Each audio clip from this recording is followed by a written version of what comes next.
अस्सलाम वालेकुम नाजरीन, मैं तो नाम ज़बान चौधरी सबर शराज। इस टाइम नाजीविर दसीदा चकसवाड़ जिला मीरपुरजात कश्मीर। नाजरीन ये मोहतरम हमारे सामने बैठे हैं, ये ओवरसीज़ हैं मोहम्मद इकबाल साहब। इन्होंने कार्ड कोट कंदू खान है, इन्हें गलबात करने। अस्सलाम वालेकुम जनाब। जनाब क्या हाल वक्त ठीक है? अच्छा जनाब, तुम मिगी पहले भी एक इंटरव्यू दिता सी अपनी कोठी वाले ना जमीन वाले नाल, तुम मजीद क्या देना चाहते हो अपना मौकफ? मैं मौकफ देना चाहांगा कि मैं बताया सी दस्या सी उसने कुछ हालात ठीक होए माशाल्लाह जी। अच्छा तो हूँ दोबारा तुसें आखना कुछ मेहरबानी करो जी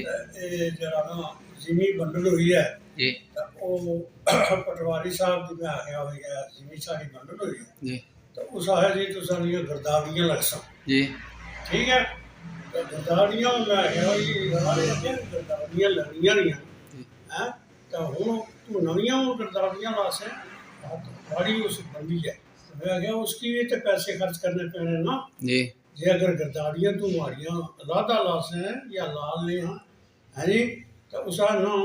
वो आना जे मैं उसकी बंडी दे दी है मैं उसकी बंडी दे दी है मैं पैसे ना देना तो मैं फिर उसने को पूछा तू गिरदावरी ने पैसे कितने इनसे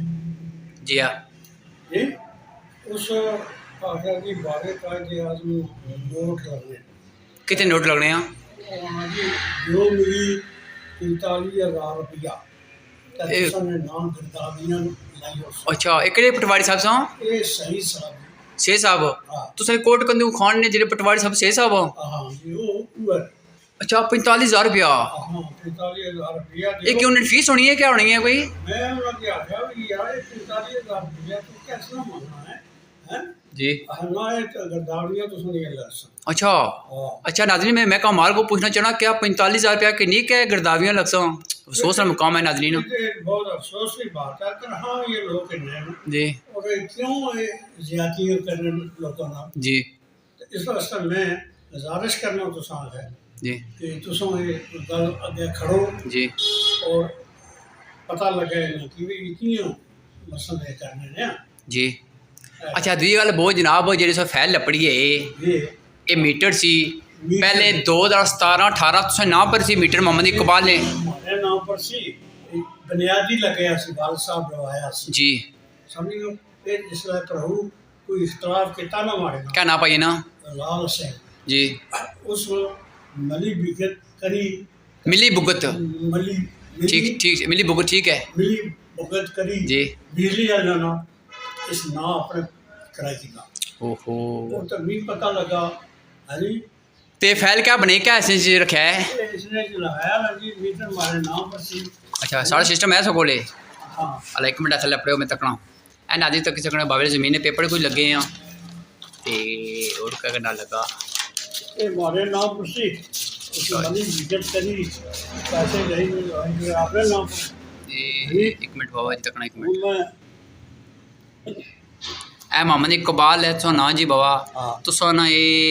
18 लिखा सन 2018 में तुसा कोल सी है ठीक है तुसा देने आयो इस तो बाद उसे ना पड़ेगा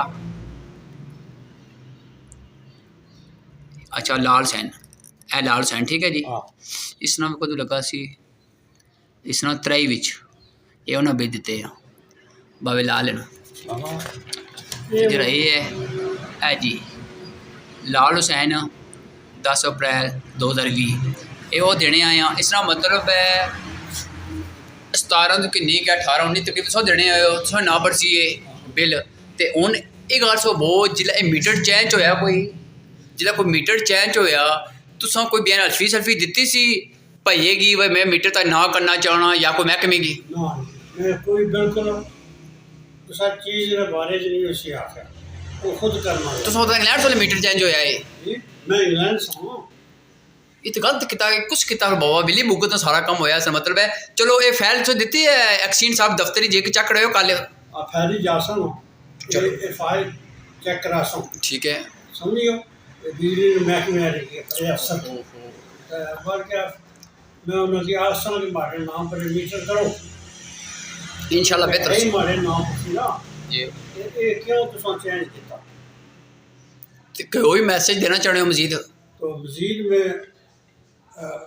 यह आसान इस तरह के कम नहीं होने चाहिए सही गल है महकमे की। ज़हर है सो तकी सकना नाज़रीन के एक बाबा ओवरसीज कितनी उम्र होगी बाबा सोनी हमारी उम्र 87। 87 अच्छा बाबा ने इतनी माशाल्लाह उम्र होगी है ज़हर है इन्हें सेहत भी कहता सेहत से ठीक रहनी था या माशाल्लाह माशाल्लाह ठीक अच्छा बाबा जी तुसें गल बो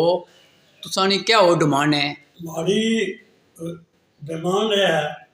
कि जो लाल हुसैन जरा हमारा भरा जी